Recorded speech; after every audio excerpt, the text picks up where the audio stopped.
criminally accused in this case. In fact, the accused and their counsel were in the dark that this Star Chamber meeting occurred. Mr. Copeland previously been called to testify on Friday, June 7th, asserted the Fifth Amendment privilege in open court in front of the jury and was held in contempt and incarcerated until such time as he agreed to testify pursuant to the grant of use immunity. Judge Glanville and the prosecutors essentially admitted by silence and by statements in open court that an ex parte meeting occurred on the morning of June 10th, only after undersigned counsel revealed, based upon information believed, that this impermissible meeting occurred. So obviously the backbone of this recusal with Brian Steele is the ex parte meeting so far. At the earliest opportunity on the afternoon of June 10th, 2024, the court was informed, based upon information believed, that the ex parte meeting with the sworn witness Kenneth Copeland and the prosecution occurred earlier today, that the witness had made factual admissions and that statements were made to the witness by court and prosecutors acting in concert about the amount of time Mr. Copeland could be held in custody on the contempt. They made it very aware to Kenneth that he has to testify or else he could be in there until everyone else is tried in this case, which there's other defendants that are severed. So it could be years. A known snitch hearing that he might be in jail for years is a little scary. The court denied undersigned counsel's request for the transcript of the ex parte meeting and denied the timely motion for mistrial based upon this improper and illegal ex parte meeting, which violated Mr. Williams' constitutional and statutory rights, including the right to due process, a fair trial, a fair tribunal, ethical prosecutors, and the right to be present at every critical stage of the proceedings under the Georgia Constitution. Superior Court Rule 4.1 and Judicial Conduct 2.9, rules about ex parte communications. 4.1 generally prohibits ex parte communications except as authorized by law or by rule. Judges shall neither initiate nor consider ex parte communications by interested parties or their attorneys concerning a pending or impending proceeding. Ex parte hearings are only authorized in the case of extraordinary matters such as temporary restraining orders and temporary injunctions. In other judicial hearings, both parties should be notified of the hearing with the opportunity of attending and voicing any objection that may be properly registered. And they're citing some cases, Pendergrass or Skelton again. The same, remember Doug Weinstein? I read the document of Doug Weinstein. He cited the same case, I believe. Conduct 2.9, assuring fair hearings and averting ex parte communications, provide judges shall accord to every person who has legal interest in the proceeding or that person's lawyer the right to be heard according to law. Judges shall not initiate, permit, or consider ex parte communications or consider other communications made to them outside the presence of the other parties or their lawyers concerning pending proceedings or impending matters, subject to the following exception. The judge reasonably believes that no party will gain a procedural or substantive or tactical advantage as the result of the ex parte communication. The judge makes provision to promptly notify all other parties of the substance of the ex parte communication and gives the parties an opportunity to respond. He didn't do any of that. Like literally none of that with this ex parte communication. They had no idea what was going on. This court violated USCR 4.1 and the Georgia Code of Judicial Conduct 2.9. The court has joined the prosecutor's team and is biased against Mr. Williams and favorable to the prosecutors as objectively demonstrated on June 10th, as well as throughout the pendency of this case. He said they joined the prosecutor's team. Brian Steele is saying that Judge Glanville picked a side. The court rejected undersigned counsel's substantive request for the information about the unlawful ex parte meeting, and the court denied undersigned counsel's motion for mistrial. Instead, the court stunningly demanded to know how undersigned counsel came into possession of this information about the ex parte meeting. Prosecutors stunningly sat mute and permitted this injustice to occur and for the court to attempt to intimidate undersigned counsel. Later, Love, a lawyer currently employed with Fulton County District Attorney's Office, argued the ex parte hearing with witness Kenneth Copeland was ethical, just, and proper, while the prosecutor still remained mute. The judge's priority at the time was, how did you find this out? When it should have been, you're right, I should have told you. But he's obviously scared to admit that because it could cause a mistrial. Undersigned counsel declined to join the antics and ignoring rules and ethical provisions, and declined to provide information requested by the court, relying on the state bar. See, when they brought it up in court, in open court, what they did was that the judge literally was taken, he was stunned, whoa, how do you know that meeting went down? Who told you that meeting went down? If you don't tell me that meeting went down, you're going to be held in contempt. And ultimately he did hold him in contempt and try to arrest him in the whole 9 yards.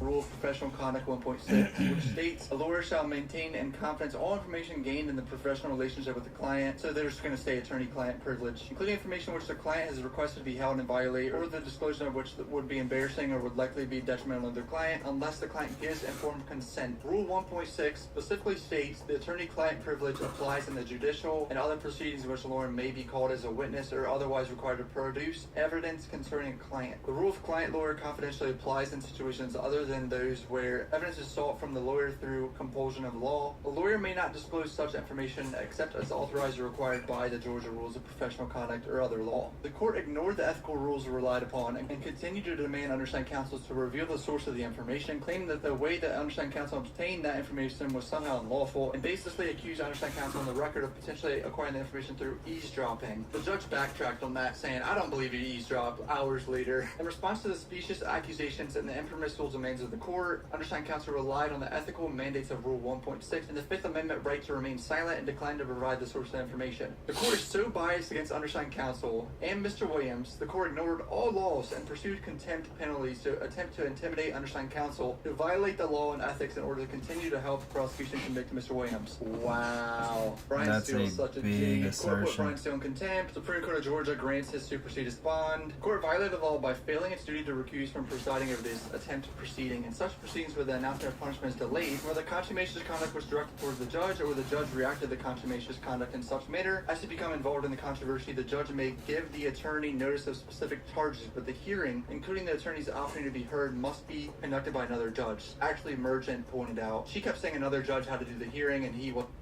At Fiverr, we offer 3D rendering services. He kept trying to say he knew what he was talking about. He got already cooked. know.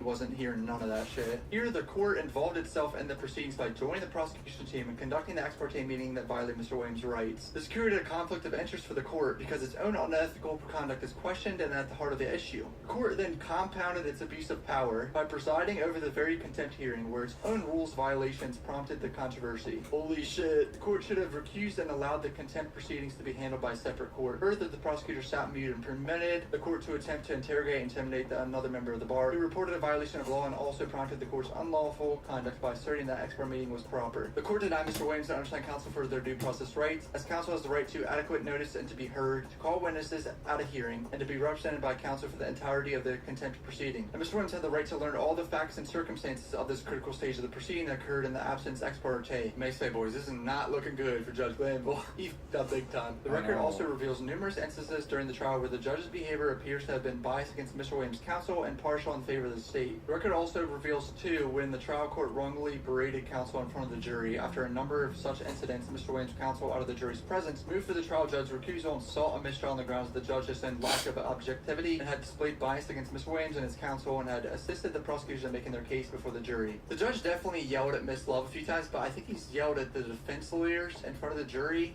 way more than Miss Love. Definitely. Judges have an ethical duty to disqualify themselves from any matter in which they have a personal bias or prejudice concerning a party or attorney appearing before them. I get the vibes that Judge Glanville does not like Max Shard or Brian Steele. Judges should disqualify themselves in a proceeding in which their impartiality might reasonably be questioned. We read that in the Doug Weinstein recusal, including but not limited to instances where the judge has a personal bias or prejudice concerning a party or a party's lawyer. The Supreme Court is mindful of the extraordinary pressures attending a criminal trial of this magnitude. On the one hand, defense counsel is obligated to vigorously defend his client against all charges brought by the state. Likewise, prosecutors must effectively and ethically present the state's case to a jury. At the same time, the trial judge is charged with ensuring that the rules of evidence and procedure are followed and that the proceedings are both orderly and ethical and fair. When these several interests come together in the courtroom during trial, disagreements between the bench and bar are to be expected. The judge's conduct, as discussed above, created the impression that he harbored an inclination to be biased against Mr. Williams and his counsel, and partial towards the prosecution. I, of course, need not decide whether such bias and partiality actually existed, because judges are ethically bound to disqualify themselves. We've heard that several times. This judge is not going to do that. He has not followed that rule at all. He's already in which the recusal of court is necessary on the ground of mere appearance of bias, even in the absence of evidence of actual bias.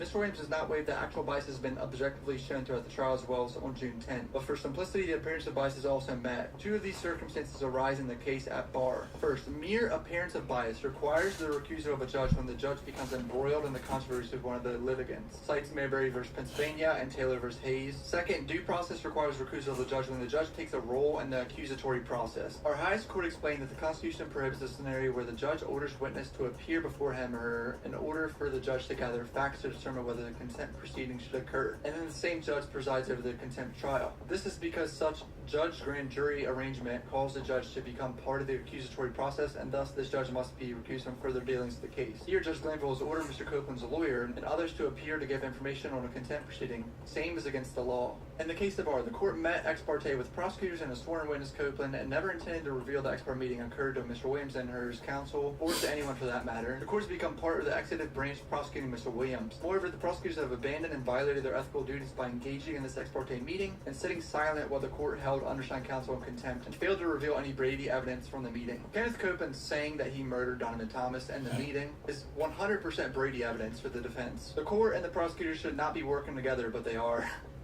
Bro, Brian Steele's funny as shit. Teaming up to gain an unlawful advantage over Mr. Williams. Mr. Williams' trial is fractured, unfair, and lacks all constitutional, statutory, and ethical safeguards and protections of due process of the law. The court is biased against the accused and his counsel. No honest person could believe that coercing witness Copeland to testify in the Star Chamber setting meets constitutional muster. This court has failed to follow the lawful path. Instead, the court has unlawfully become the prosecutor, judge, grand jury, biased, partial, potential sentencer, and thus must be reviewed from this case. On a motion to disqualify/recuse, it is the duty of the judge to pass only on the legal sufficiency of the facts alleged and to ask whether these facts support a charge of bias or prejudice. Neither the truth of these allegations nor the good faith of the pleader may be questioned. Regardless of the judge.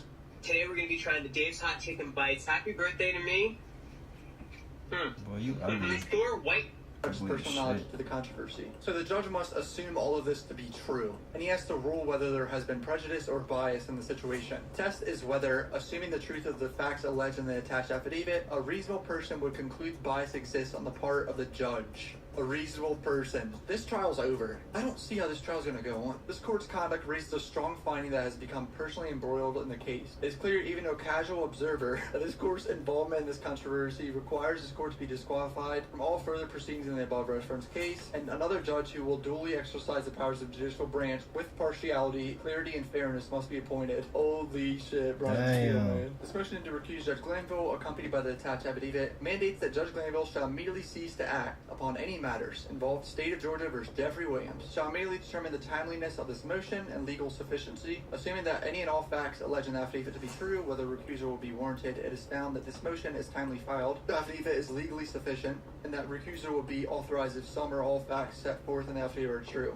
which it does. Or the parentheses in this shit is so good. Judge Glanville must cease from any further contact with this case, and another judge shall be assigned. So I wonder how this is going to go. Brian Steele keeps pointing out the Georgia Code of Judicial Conduct Rule 2.11 that mandates Judge Glanville must disqualify or recuse himself from this case. Facts cannot be ignored. Judge Glanville's impartiality might reasonably be questioned by an objective observer, and thus Judge Glanville must be disqualified from the case. Cites Burt versus State, and they cite Elliott versus State. Judge Glanville's potential bias is such a nature and tendency to prevent Judge Glanville from being influenced by his prejudgments. Glanville's conduct gives fair support to a charge of a bent mind that may prevent or impede the impartiality of justice if Judge Glanville is not disqualified or recused from this case. This indictment must be dismissed. A mistrial granted based upon the court's and prosecution's continued misconduct. It's going down. They've cited so many cases, bro. United States versus Linder, United States versus Morrison, United States versus Golden. Judge Glanville, lawyers for the state, Love and Hilton will be called as witnesses at trial for the jury to understand the ex parte meeting and determine demeanor and credibility. Steele wants to call them as witnesses. Additionally, Mr. Williams demands all ex parte meetings to be disclosed in order to properly reveal the full extent of all violations of laws and ethics. Again, lawyers for the state, Love and Hilton, and Judge Glanville are necessary witnesses at this hearing and trial to determine the correctness of this motion for mistrial goaded by conduct of these parties/judge. Brian Steele wants this indictment dismissed, and he wants to call them as witnesses. Will it happen? I don't know, because it seems like Georgia is the Wild West of court. Who knows how they're going to respond, bro? This could get bad. Tomorrow could be very, very bad. Brian Steele handed them this packet to them in person today in court. They read a little bit of it while he was present there at the end of the day. So yeah, comment down below what you guys think is going to happen. Hit subscribe. Love you guys. Peace out. Damn. The YSL trial crazy, bro. That joint crazy. I'm telling you. This is a brilliant story, as always. Some time ago, Bobby Kennedy told us that vaccines weren't even worthy of that name. When Bobby Kennedy's book about Anthony Fauci was the best-selling book in the country, the New York Times just had a blank space that day. Well, here's Bobby Kennedy post on the subject of vaccines and how we shouldn't actually bloody well even use the term. Let's have a look. The ranks of the conspiracy theorists now include the Ninth Circuit Court of Appeals, which just ruled COVID vax mandates unconstitutional because the vaccine does not stop transmission. Now, I'd like to add to that that this was the period of public shaming. They need to be called out and shamed, brother. Of condemnation, of carnivals, committed carnivals of celebration of those medications, a massive rebranding of Pfizer and Moderna, etc., from organisations that we understood were exploitative but were a necessary evil. We got to put up with Big Pharma. Damn it, we need the diabetes meds. We'll put up with the opioid crisis and the fact that hundreds of thousands of people died because of what appeared to be, and according to our court settlements, is strongly suggested, are nefarious and irresponsible practices, the manipulation of physicians, all of that. Suddenly, we were invited to see Big Pharma as heroes. We granted them legal indemnity. We permitted them to keep their records shut. I mean, the whole thing was pretty crazy. He continues, does Bobby? I don't know, maybe it's the brainworm, but I seem to remember the experts and authorities telling us otherwise. Rachel Walensky, our data from the CDC suggests that vaccinated people do not carry the virus, don't get sick. Biden said you won't get COVID if you get these vaccinations. My God, even me, a person who spends a lot of time in these spaces, it's still surprising to be reminded that Biden says you won't get COVID if you get these vaccinations. Anthony Fauci, we need people to take it to break the chain of transmission. You want to be a dead end to the virus. Wow, do you remember when he said when people start losing their freedoms, they'll drop their ideological bullshit? Rachel Maddow, now we know that the vaccine works well enough that the virus stops with every vaccinated person.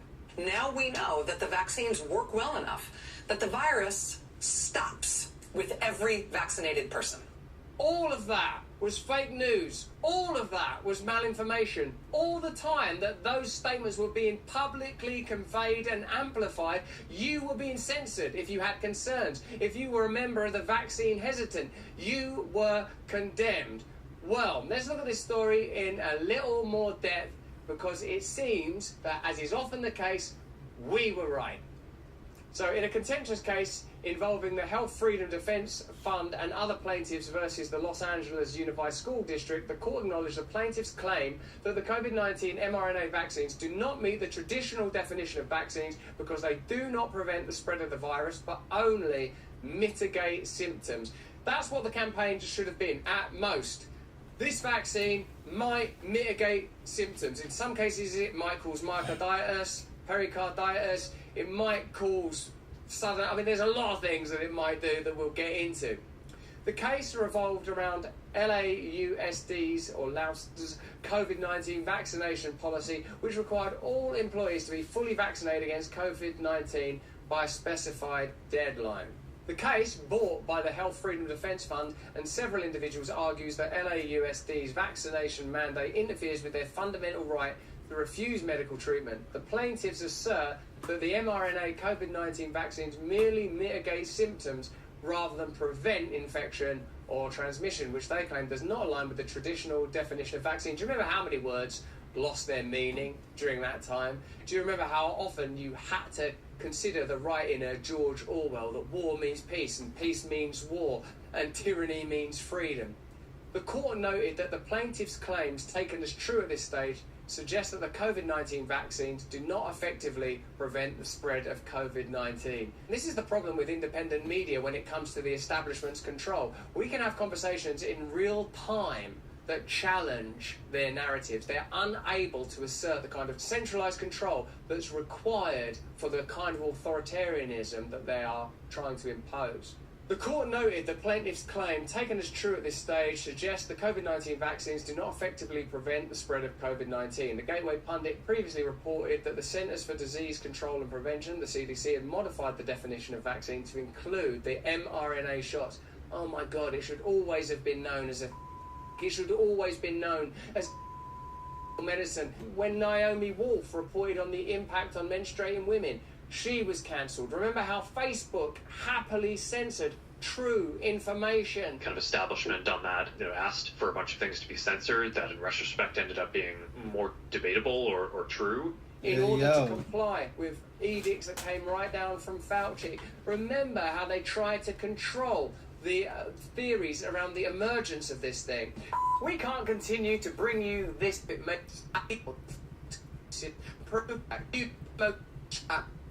Don't call it a vaccine. It's very hard, isn't it, to unplug your head from this system. Vaccine, the so-called vaccine, right?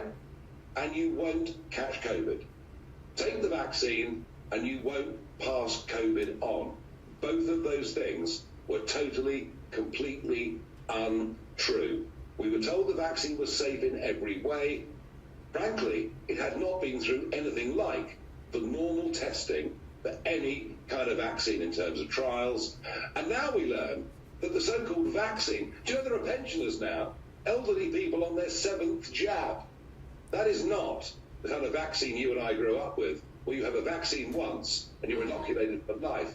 So I do think there needs to be a massive investigation, not just into harms that were caused by the vaccine, and all vaccines cause side effects, and we know that, but there do seem to be an alarming number of people, young men in particular, who've developed myocarditis and other heart conditions. And I'm not getting conspiratorial about this, but let's have it out in the open.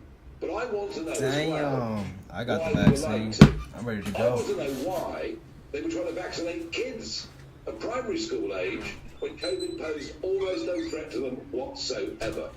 And you know, Boris Johnson and his government put in place an absolutely draconian system, not just of lockdowns, but of £500 million of taxpayers' money spent on newspaper wraparounds, on adverts. Remember, can you look into his eyes? If you don't take the vaccine, you'll kill your grandparents. It all turned out to be completely untrue. This needs a proper, full public inquiry.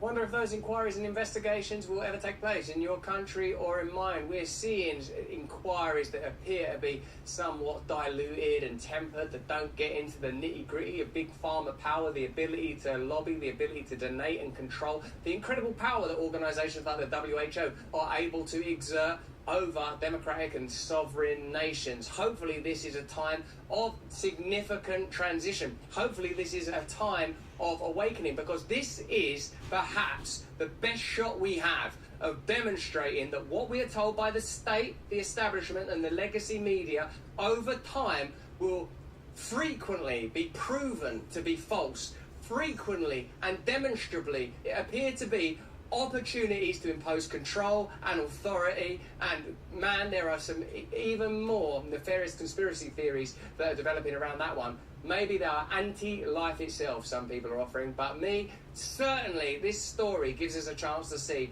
how power operates, the errors that they make and their inability to acknowledge it. But that's just what I think. Why don't you let me know what you think in the comments and the chat. Hey, thanks for watching. If you want to see more uncensored content where free speech can flourish, join our live stream. Click the link right here to watch the next video if you want to, or become a member of a growing movement. Download the Rumble app and you'll be informed every time we make a new piece of content. Stay free.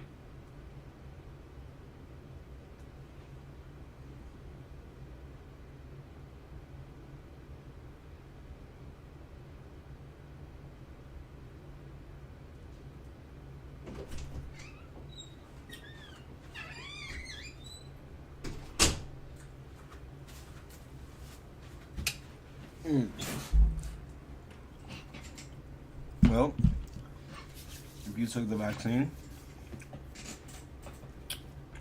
or you know someone that took the vaccine, I would definitely say go get checked out. You know what I'm saying? Cardiologist. You know what I'm saying? Specialist. You know what I'm saying? You know what I'm saying? Though?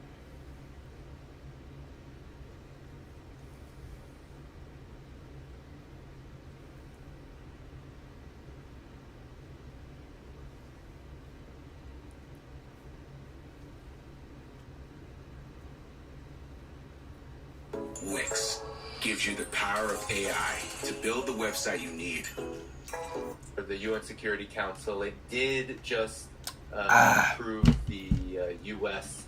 Submitted resolution, which has this three-step process leading to reconstruction, first prisoner exchange, then a long-standing ceasefire, then reconstruction of Gaza. It's unclear how Israel is going to react to this, although I think history as a judge would say perhaps not well. But at the same time, this is indicative of, I think, a trend that you speak of in terms of Israel's overall situation being very unfavorable. And the fact, and one of the things that we didn't mention yet is the reason why there was so much bloodshed is because Al-Qassam, the Palestinian resistance, caught Israel and the United States conducting a so-called rescue operation that really was armed to the teeth to be a military operation, and hence massive fighting, massive casualties. So could you speak on, one, we have a Patreon member question who says, what happens if Israel violates this UN resolution? Because now it has been passed, Russia abstained, but the rest of the Security Council said, okay, let's go for this ceasefire. What happens if Israel decides not to go along with it? And how do you see this ceasefire, this recent ceasefire proposal within the larger framework of how this genocide, this war is going? Let me just throw in, I hate to do this, Dan, but my brain works in weird ways. And I don't like to leave any useful... So if you don't know who Scott Ritter is, Scott Ritter has like a big military, what's the word, like covert ops and intelligence background. Like, this guy knows his shit when he talks about shit. So it's the guy to listen to. Analogy unreferenced. Basically, in easy terms, if you can understand all that bullshit that guy said, what he said was, we've set up a deal where Israel has to stop and do a long time ceasefire in Gaza, and then they're gonna go in there, reconstruction, and prisoner exchange, and all that shit. What is Israel gonna do? What happens if they don't accept the shit? That's his question, right? This was Scott Ritter's response. You said that the Israelis got caught going in, and that led to this broader battlefield. That does somewhat alter the proportionality debate. It's still disproportional use of force, but it's not as though the Israelis said that this is automatically going to happen when the raid takes place. What happened is, as you said, the initial assault force came in, was detected by Al-Qassam. In fact, there's a lot of reason to believe that these hostages weren't held by Hamas at all. These were held by the PFLP. And so, somebody caught them. The major firefight took place, which required then the Israelis to launch strikes to suppress the fire, and the civilians got in the way. I could just hear people say, my God, those Israelis are so cruel and inhumane and all. Are people familiar with Desert One, Operation Eagle Claw? It was an American aborted plan to rescue 50-some-odd American hostages held by Iran at the U.S. Embassy in Tehran. There was also a smaller element of Americans held at the Foreign Ministry Annex. Delta Force, together with a team from Special Forces Detachment in Berlin, were going to launch an assault to free the hostages. But do people understand that the assault was going to be supported by an AC-130 gunship flying circles over Tehran? AC-130 gunship has 105 millimeter cannon, 40 millimeter cannons, 20 millimeter cannons. Huge guns. And if the mission had been compromised, because the idea is that they would seize the hostages, take them to a soccer stadium, and then helicopters would fly them out to an airfield that had been seized by U.S. Army Rangers, and C-141 transports would fly in, load the hostages on, then everybody would leave. The helicopters would fly out to the airfield, and everybody would leave. We'd blow up the helicopters, et cetera, et cetera. And if we got compromised, if the crowd in Tehran started to move, the job of the AC-130 was to lay down a wall of steel to prevent anybody getting near that stadium. And this meant that we could have killed, had we been called upon to do this, thousands, if not tens of thousands, of Iranians. We would also have American aircraft flying in, ready to drop bombs and other things. We could have, had this operation gone forward, been in a situation where, in order to rescue 53 Americans, we would have killed tens of thousands of Iranians. That is literally the definition of disproportional response. But the American response would be, we had a right to get the hostages, and we also have a right to protect our force once we begin carrying out this operation. And so, we have to I don't like to be fair to the Israelis because I really don't think they deserve fairness in this in regard. But we just have to be responsible when we talk about this particular operation and not be hypocritical. It would be hypocritical of me to sit there and throw darts at the Israelis without acknowledging the fact that had America's hostage rescue operation in Iran gone forward, there was a real chance that we would have killed thousands, if not tens of thousands, of Iranians in the process. So that's that. Now let's get back to your question. Sorry, I had to get that off my conscience because I don't like to be hypocritical. I like to be balanced. So I listen to you. Where does this leave Israel? Israel is in a very difficult situation right now. And the Israelis know it. There's panic in Israel as we speak. In order for Israel, the nation, to exist, it needs to be literally a land of plenty, a land of comfort, a land of economic success. And to have that, Israel has to live in peace and harmony with its neighbors and to be horizontally and vertically integrated with its neighbors from an economic standpoint. This was on October 6th. Everybody was talking about normalization of relations. Israel was negotiating normalization of relations with Saudi Arabia. Joe Biden had just gone to the G20 summit in India, where he bragged about what he called the India-Middle East Economic Corridor, which would connect India with Dubai and Dubai with Saudi Arabia by rail through Jordan, into Israel through Haifa, into Greece, so that India and Europe are now connected by this corridor.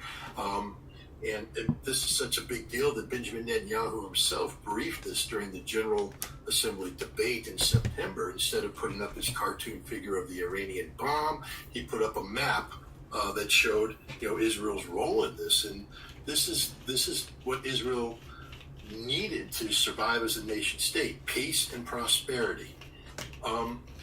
Israel will never again enjoy peace, ever. They're not going to defeat Hamas. Gaza is a permanent wound. It's not going to be resolved in Israel's favor. Israel is talking about expanding the conflict into southern Lebanon against Hezbollah. Israel cannot win that conflict.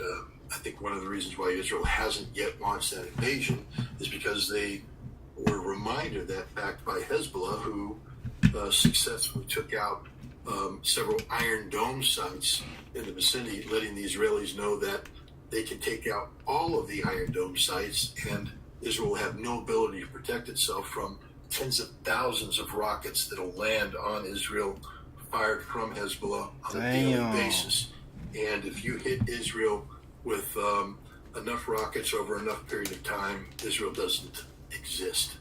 And the other thing is that Hezbollah isn't going to fight a fight that allows Israel to put 50,000 troops in the southern Lebanon to push Hezbollah back to the Litani River.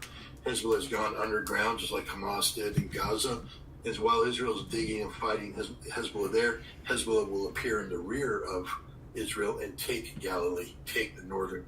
Hezbollah will ensure that the next fight between Israel and Hezbollah isn't going to be fought amongst southern Lebanese villages, but amongst the villages and towns of northern Israel. And Hezbollah will win this fight. Israel now knows this. That's a big statement. Shown that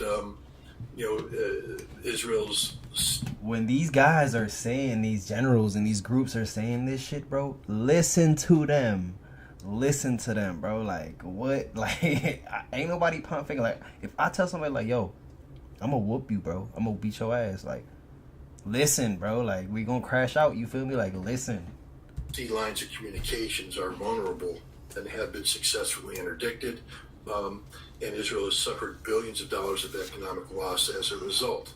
And then this continued attacks from Gaza, from Yemen, from Hezbollah, from Iraq now. The pro-Iranian Shia militias are now firing drones and cruise missiles that are striking Haifa, the city of Haifa.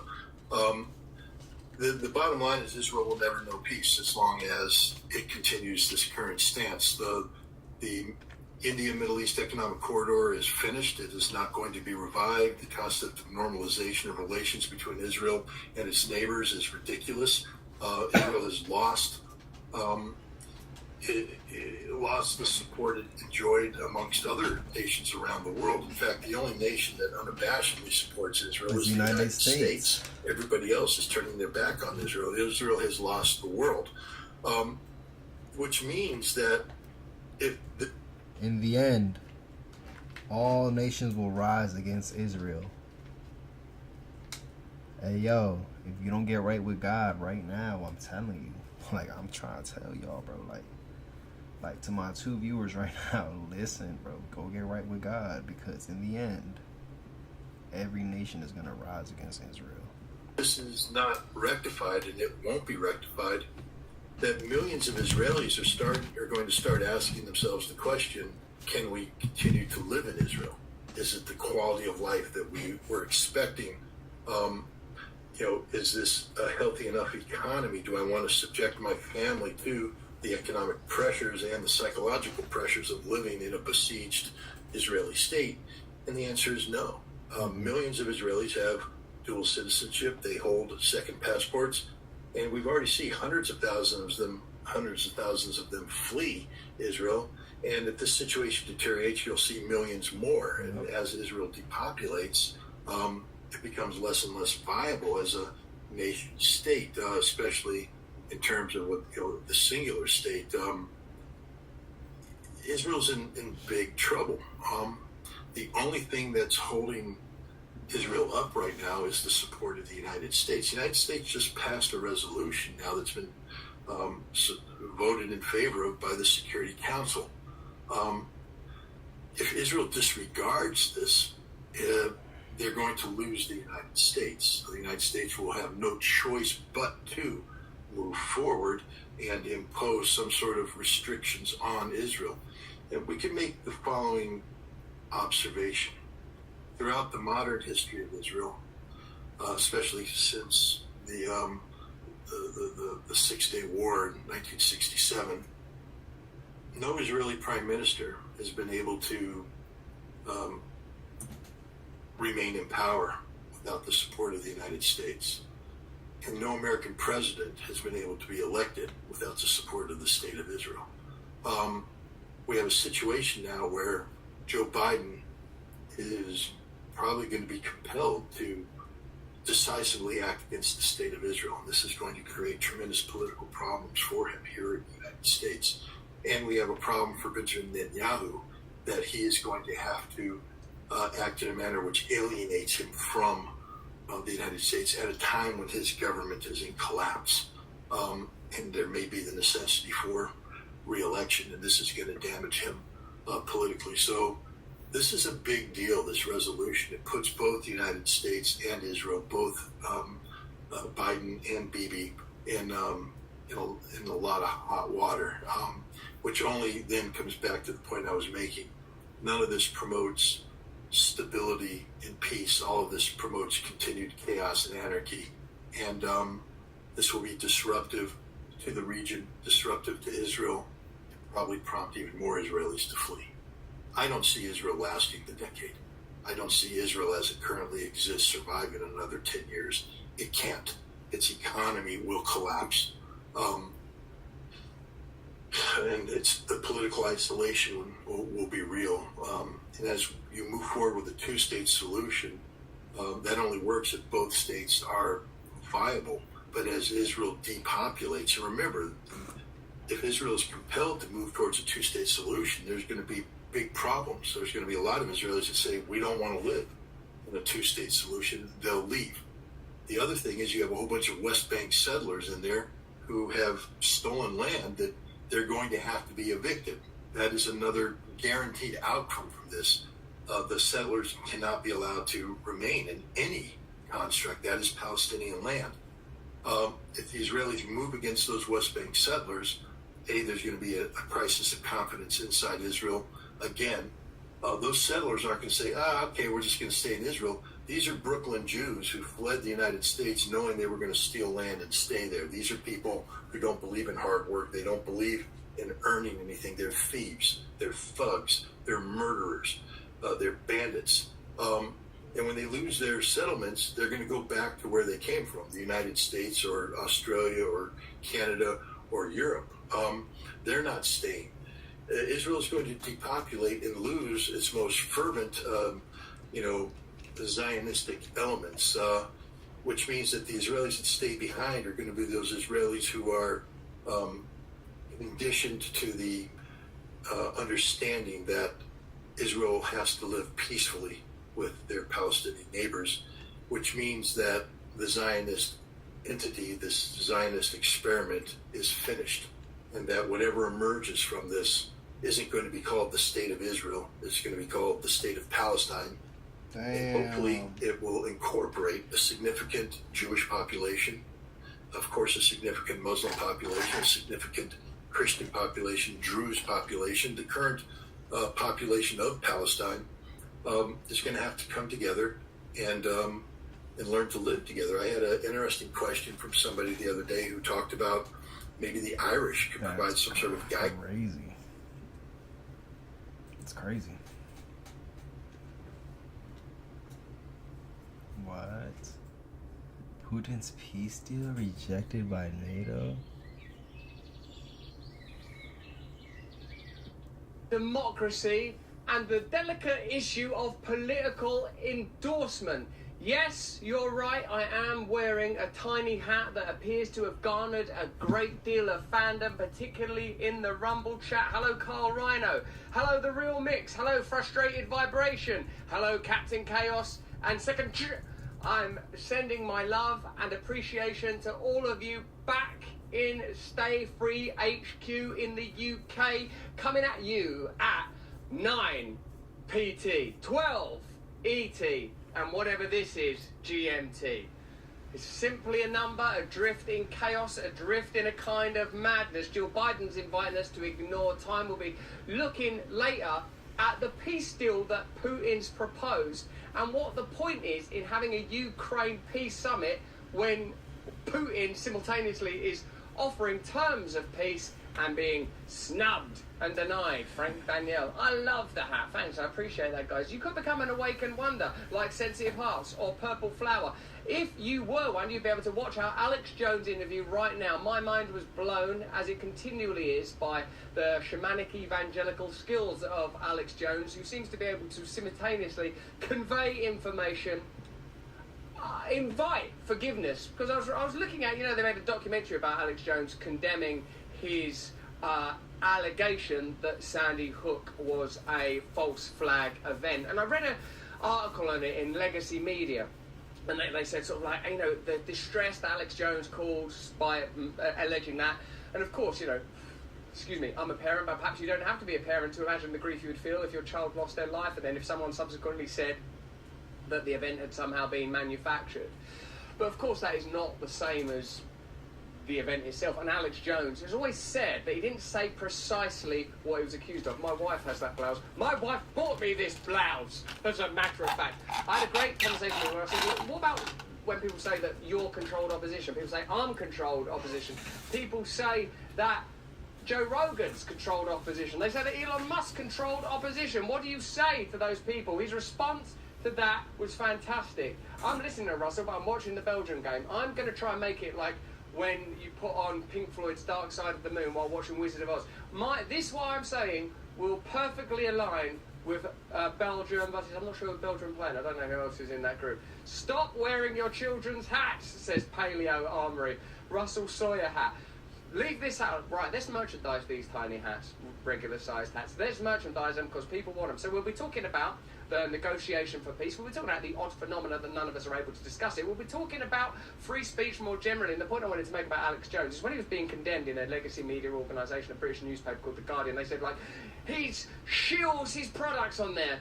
If you look at any legacy media website, they're all selling products on there. They're all advertising. That's what they do. Do you know that they package and sell your data more prolifically even than pornography sites? Which, as you know, as a born-again, saved man, I've got no time for looking at. I've got no time for looking at, baby. Blue Nose Bob, 1874. It's a tiny mouse's hat. Why are you like this?